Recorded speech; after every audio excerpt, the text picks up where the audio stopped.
अस्सलाम वालेकुम students. Last time मैंने आपको इंट्रोडक्शन टू अलजेब्रा कराया था, जिसमें मैंने आपको 8.1 और 8.2 करा दी थी, जिसमें आपको मैंने कुछ बेसिक टर्म्स कराई थी। वो ये थी कि x प्लस एक्स आपको क्या होता है 2x। मैंने क्वांटिटीज़ का भी आपको बताया था कि दो डिफरेंट क्वांटिटीज़, दो मुख्तलिफ क्वांटिटीज़ ऐड नहीं हो सकती या सब्ट्रैक्ट नहीं हो सकती। जैसे अगर मैं कहूँ x प्लस वाई, तो x प्लस वाई ऐड नहीं हो सकते। अगर मैं कहूँ x माइनस वाई, तो x माइनस वाई ऐड नहीं हो सकते।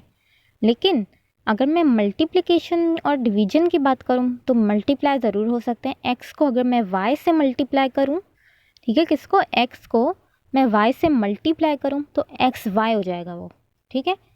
तो इसका मतलब दो डिफरेंट क्वांटिटीज़ ऐड सब्ट्रैक्ट नहीं हो सकती या और मल्टीप्लाई ज़रूर हो सकती हैं, ठीक है। तो आज हम करते हैं एक्सरसाइज 8.3, ठीक है। 8.3 बहुत सिंपल सा है, बस आपको थोड़ा सा गौर करना है क्वेश्चन में, ठीक है। तो 8.3 का क्वेश्चन नंबर 1 क्या कहता है, वो ये कहता है कि find the value of each. इन सब की वैल्यूज़ बताएं when x is equal to 3, यानी x की वैल्यू उन्होंने दे दी है। क्या है वैल्यू दी है x की? 3, यानी हमारे पास x की वैल्यू क्या है? 3, ठीक है। गौर से सुनिएगा सवाल को। इन्होंने क्या किया, x की वैल्यू दे दी 3। अब चले हम पार्ट 1 करने की कोशिश करते हैं। तो पार्ट 1 क्या कहता है? पार्ट 1 क्या है? x plus 7। हमें क्वेश्चन में वैल्यू क्या दी थी? x is equal to 3।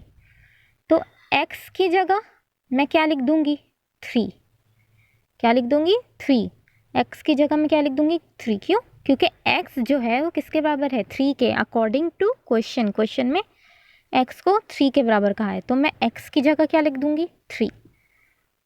और प्लस 7 जो है वो ऐसे ही आ जाएगा यहाँ पे, ठीक है। प्लस 7 यहाँ ऐसे ही आ जाएगा। तो ये 3 प्लस 7 हो गया। 3 प्लस 7 क्या होता है? 10। ये है आपका आंसर, ठीक है, सिंपल है। पार्ट 3 देखते हैं। पार्ट 3 में क्या है हमारे पास? 3x minus 3। सिर्फ आपको x की वैल्यू डालनी है। x की वैल्यू क्या है मेरे पास? 3 है। अकॉर्डिंग टू क्वेश्चन x की वैल्यू क्या है मेरे पास? 3। तो 3, एक 3 आप रख देंगे ऐसी 3 लिख दिया आपने। x की जगह आपने क्या डाल दिया? 3 डाल दिया x की जगह। तो x की जगह मैंने क्या डाल दिया? 3। और ये माइनस 3 जो है ये ऐसी एज इट इज़ आ जाएगा, ठीक है। तो मैंने सिर्फ किसको चेंज किया? सब कुछ वैसा ही है, सब वैसे ही है। 3 भी ऐसी है, माइनस 3 भी ऐसी है, सिर्फ x चेंज हुआ है। तो x की जगह मैंने क्या लिख दिया है? 3, ठीक है। तो ये क्या हो जाएगा? ये क्या हो रहा है? आपस में मल्टीप्लाई हो रहे हैं। अगर 3 इस तरह की फॉर्म में ब्रैकेट में दिया हुआ है, 3 इस तरह से दिया हुआ है, तो इसका मतलब होता है 3 मल्टीप्लाई बाय 3, यानी एक दूसरे से क्या हो रहा है? मल्टीप्लाई। तो इन दोनों को क्या करेंगे? मल्टीप्लाई करेंगे। जब मल्टीप्लाई करेंगे तो मेरे पास आंसर क्या आ जाएगा? 9, ठीक है। जब मेरे पास 9 आ जाएगा तो ये -3 तो ऐसे ही रहेगा, ठीक है। -3 एज इट इज़ यहाँ तक आ गया। इसको मैंने सॉल्व किया, क्या आ गया मेरे पास? 9। तो 9 माइनस 3 क्या हो गया? 6। तो 6 आपका क्या है? आंसर, ठीक है। इस तरह से हमें सॉल्व करना है। अब पार्ट 8 देखें। पार्ट 8 क्या कह रहा है? 2x माइनस एक्स अपॉन 6, ठीक है। सब कुछ सेम है, सिर्फ x की वैल्यू आपको डालनी है। x की वैल्यू क्या थी हमारे पास? 3, ठीक है। x की वैल्यू मेरे पास क्या है? 3। तो 2x, 2 ऐसे लिख दिया मैंने। x की जगह मैंने क्या लिख दिया? 3 लिख दिया, ठीक है। x की जगह मैंने क्या लिख दिया? 3। तो ये क्या हो रहे हैं? आपस में मल्टीप्लाई हो रहे हैं, ठीक है। ये आपस में क्या हो रहे हैं? मल्टीप्लाई। अच्छा, अब माइनस ऐसे लिख दिया मैंने, ठीक है। x अपॉन 6, यहाँ x की जगह मैंने क्या लिखना है? 3। सिर्फ x को हटाना है। आप इन शॉर्ट समझे, हर क्वेश्चन में आपको x को हटाना है, x की जगह उसकी वैल्यू लिखनी है। और वैल्यू क्या दी हुई है हमें? 3 दी हुई है। तो 3 अपॉन 6 हो जाएगा ये। तो हमारे पास क्या फॉर्म बन गई? 2 ब्रैकेट 3 माइनस 3 अपॉन 6। अब इसको सॉल्व करते हैं। ये दोनों आपस में मल्टीप्लाई हो रहे हैं, तो ये क्या हो जाएगा? 6। और ये हम कैंसिल कर सकते हैं। 3 1 ज़ा 3, 3 2 ज़ा 6, तो ये हो जाएगा -½ अच्छा, अब ये क्या होता है? एलसीएम लेना तो आपको आता है ना। एलसीएम लेना आपने 5 क्लास में, 4 क्लास में सीखा है, ठीक है। इसका एलसीएम क्या आएगा? 2 एलसीएम आएगा इसका, ठीक है। जब 2 एलसीएम आएगा तो 2 जो है इससे भी मल्टीप्लाई होगा और 2 इससे भी मल्टीप्लाई होगा, ठीक है। ये तो 2 से 2 कैंसिल हो गया, तो ये आ गया आपके पास -1, ठीक है। थोड़ा सा मैं बताऊंगी एलसीएम कैसे लेते हैं, उस बाद में आप खुद करेंगे। और 2 6 क्या हो जाएगा? 12। तो ये 12 -1 हो गया मेरे पास। तो 12 -1 क्या हो गया? 11/2। तो ये आपका आंसर है, ठीक है। इसी तरह आपको सारे सवाल करने हैं, ठीक है। इसी तरह आपको क्वेश्चन नंबर 1 ये रहे, पार्ट 1 मैंने करा दिया, पार्ट 2 पार्ट 3 सब ऐसे ही करना है आपको। जैसे ये पार्ट 6 है, पार्ट 6 में क्या है, पार्ट 6 में 15 माइनस 5x था, तो x की जगह सिर्फ क्या लिखना है आपको, 3 लिखना है। तो 15 माइनस 15 ये कैंसिल हो जाएगा, आंसर 0 आ जाएगा। इसी तरह आपको क्वेश्चन नंबर 1 करना है। क्वेश्चन नंबर 2 देखते हैं, क्वेश्चन नंबर 2 में क्या है। क्वेश्चन नंबर 2 भी सेम है, क्वेश्चन नंबर 2 भी सेम है। अब आपको क्या दिया हुआ है, x की वैल्यू भी दी हुई है और y की वैल्यू भी दी हुई है। x की इधर x की वैल्यू क्या आती है 3, इसलिए हमने हर जगह क्या लिखा 3। इधर x की वैल्यू क्या है 2, तो हमने 2 लिखना है, और y की जगह उसकी वैल्यू क्या है 1, ठीक है। y की जगह वैल्यू क्या है 1। तो आए हम ये सॉल्व करते हैं। क्वेश्चन नंबर 2 है ये। क्वेश्चन नंबर 2 का पार्ट 1 क्या कहता है। क्वेश्चन नंबर 2 में आपको क्या वैल्यूज दी हुई है, x की वैल्यू अपने को 2 दी हुई है, और y की वैल्यू आपको क्या दी हुई है 1, ठीक है। y की वैल्यू क्या दी हुई है 1। तो पार्ट 1 देखते हैं, x प्लस वाई ऐड हो सकते हैं, नहीं हो सकते, लेकिन अभी आपको फिलहाल क्या दी हुई है, इसकी वैल्यू दी हुई है। x की वैल्यू क्या दी हुई है 2, और y की वैल्यू क्या दी हुई है 1, ठीक है। तो 2 + 1 क्या हो गया 3, ठीक है। सिंपल, सिर्फ आपको x और y की जगह उसकी वैल्यू डालनी है जो ये गिवन है हमें, ठीक है। इसी तरह पार्ट 5 देखें, पार्ट 5 में क्या है 2 + xy, 2 + xy, ये xy क्या हो रहे हैं आपस में, मल्टीप्लाई हो रहे हैं, ठीक है ना, ऐड हो रहे हैं ना सब्ट्रैक्ट हो रहे हैं, मल्टीप्लाई हो रहे हैं आपस में, ठीक है। कोई भी चीज़ इस तरह से लिखी हुई हो या इस तरह से लिखी हुई हो, ये आपस में क्या होती है, मल्टीप्लाई होती है।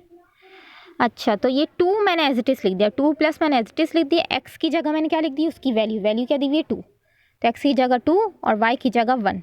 क्यों लिख रही हूँ, क्योंकि मुझे वैल्यू क्वेश्चन में गिवन है। ये आपस में मल्टीप्लाई हो रहे, तो 2 × 1 सा क्या हो जाएगा 2, और ये 2 प्लस जो है मेरे पास एज इट इज़ आ जाएगा, तो 2 + 2 क्या हो गया 4, तो 4 मेरा हो गया आंसर, ठीक है। अच्छा, कोई पार्ट 8 देखें, इसका पार्ट 8 क्या कह रहा है, 2/3x + y/3, ठीक है। गौर कीजिएगा, अब इसमें वही चीज़ है, सेम चीज़ है, सिर्फ x और y को हटाना है। x और y को हटा के क्या करना है, उसकी वैल्यू जो मुझे क्वेश्चन में दी हुई है, x की वैल्यू क्या दी हुई है मुझे 2, y की वैल्यू मुझे दी हुई है 1। 2/3 मैं ऐसी लिख दूंगी, x की जगह उसकी वैल्यू लिख दूंगी जो है 2, और y की जगह मैं क्या लिख दूंगी, उसकी वैल्यू जो 1। बाकी चीज़ें मैंने एज इट इज़ लिखी हैं। 3 यहाँ था तो 3 मैंने यहीं लिखा है, सिर्फ y को चेंज किया है और x को चेंज किया है, ठीक है। तो ये मेरे पास कुछ इस तरह की फॉर्म बन गई है, ठीक है। तो ये दोनों क्या हो रहे हैं आपस में, न्यूमिनेटर में ना, ये वाला 2 कहाँ है, न्यूमिनेटर में। क्या होता है, न्यूमिनेटर होता है जो ऊपर लिखा होता है, डिनोमिनेटर जो होता है वो नीचे लिखा होता है। 2 कहाँ लिखा हुआ है इस वक्त, न्यूमिनेटर में लिखा हुआ है। तो न्यूमिनेटर को मैं न्यूमिनेटर से मल्टीप्लाई करूँ, यानी इसको इससे मल्टीप्लाई कराऊंगी, क्यों, क्योंकि ना यहाँ पे प्लस का साइन है ना यहाँ पे माइनस का साइन है, ठीक है। यहाँ कुछ भी नहीं, तो इसका मतलब मल्टीप्लाई। तो 2 × 2 = 4/3 मैंने एज इट इज़ लिख दिया, यहाँ /3 मैंने एज इट इज़ लिख दिया, और ये हो गया +1/3, ठीक है, +1/3। एलसीएम लेना आता है, इसका भी अच्छा दोनों सेम है ना, यहाँ भी 3 है और यहाँ भी 3 है। अब जो भी चीज़ें सेम होती है ना, जैसे यहाँ 3 है यहाँ 3 है, तो आपका एलसीएम भी क्या आएगा, सेम, यानी एलसीएम 3 आ गया। सेम है ना, क्योंकि यहाँ भी 3 है यहाँ भी 3 है, तो एलसीएम आपका क्या आ जाएगा 3। अब जो 3 आए वो आपको इससे भी मल्टीप्लाई करेंगे और इससे भी मल्टीप्लाई करेंगे, तो ये 3 से ये 3 कैंसिल, ये 3 से ये 3 कैंसिल, वही चीज़ बची, क्या बचा आपके पास 4 और 1 बचा। तो 4 + 1 क्या हो गया 5/3, ठीक है। 4 + 1 क्या हो गया 5/3 आंसर। एलसीएम लेना मैंने ये चीज़ आपने 4-5 क्लास में समझी है, तो मैं इसलिए आपको डिटेल में नहीं बता रही, लेकिन अगर आपको कन्फ्यूजन है तो आप मुझे कमेंट करके बताएं, ताकि मैं आपको इसकी भी अलग से वीडियो कंडक्ट करूं और आपको और अच्छे से क्लियर हो जाए, ठीक है। तो ये था पार्ट 8। पार्ट 7 देखते हैं, क्वेश्चन नंबर 2 का पार्ट 7 है ये, ठीक है। अच्छा, ये चीज़ दी हुई x की जगह उसकी वैल्यू लिख दी, y की जगह उसकी वैल्यू लिख दी, ठीक है। पिछले वाले सवाल के जैसा ही है, ठीक है। अच्छा, फ़र्क नहीं है, अगर यहाँ 2/3x इसके साथ लिखा हुआ होता, यहाँ क्या लिखा हुआ है 2/3x साथ लिखा हुआ है, और यहाँ डिफरेंट, लेकिन बात एक ही है, ठीक है।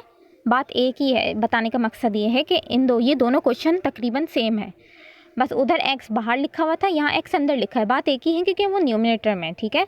तो वही चीज़ हो गई, x को मैंने यहाँ लिख दिया, y को मैंने यहाँ लिख दिया, 2 × 2 = 4, 4/3 और फिर 1/3, फिर मैंने एलसीएम लिया, मेरे पास आ गया 5/3 आंसर, ठीक है। समझ आ गई।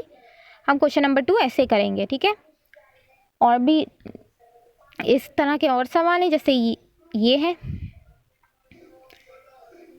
ये मैं करा चुकी हूँ आपको, पार्ट 8 भी करा चुकी हूँ। ठीक है, तो हम क्वेश्चन नंबर 2 कैसे करेंगे, सिंपल इसी तरीके से करेंगे। आपको क्या दी हुई है, एक्स और वाई की वैल्यू दी हुई है और सिंपल आपको एक्स और वाई की जगह उसकी वैल्यू डालनी है, जैसे मैंने आपको बताया। अब देखते हैं क्वेश्चन नंबर 3। क्वेश्चन नंबर 3 कहाँ है मेरा बुक में, ये रहा क्वेश्चन नंबर 3। क्वेश्चन नंबर 3 भी सेम है क्वेश्चन नंबर 2 की तरह, क्वेश्चन नंबर 3 भी क्या है, सेम है। इधर क्या दी हुई थी, एक्स की वैल्यू 2 दी हुई थी और वाई इज इक्वल टू -1।